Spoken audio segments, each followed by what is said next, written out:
With heavy spending on the construction of railway and road facilities, southwest China's Tibet Autonomous Region has fostered rapid development and constant improvements to the lives of the locals.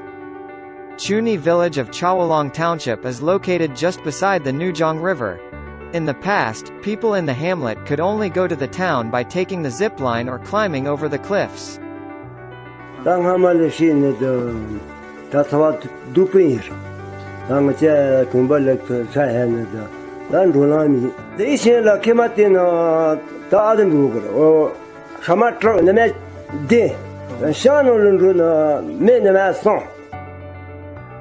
In November 2019, Chuni-Nujiang River Bridge opened to traffic. Travel time between the village and the township was reduced from 3 days to 3 hours.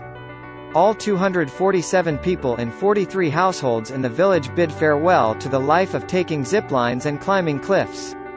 According to Tibet's Transport Department, since 2012, more than 337 billion yuan has been spent as fixed asset investment in the region's transport sector.